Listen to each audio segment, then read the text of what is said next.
Okay, welcome to this session, which is titled Structuring a Training Plan Using Periodization, and this is using linear models. So this follows on from previous sessions within this module, which have covered topics such as fatigue, recovery and regeneration strategies, training models, which is very, very important to our understanding in here, and the theories and variables and components of training. So if at any point you don't understand things like supercompensation or the notions of volumes and training loads and intensities, and also the way those connect to both recovery and fatigue, it's perhaps worth going back to look at those sessions just to reinforce your learning before moving into this session.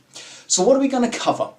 Well, what we're actually going to do is we're going to start with the critical evaluation of the overall structure of training.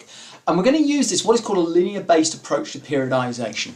And you'll see why it's linear in a moment as we go into the session, but it's important to understand linearity as opposed to kind of modulating or variable periodization.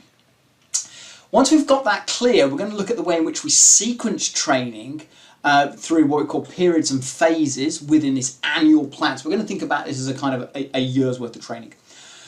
And then we'll address the association between the blocks of training and the notion of what we constituent weeks and days of work, what we tend to start to call things like microcycles and units worth of work.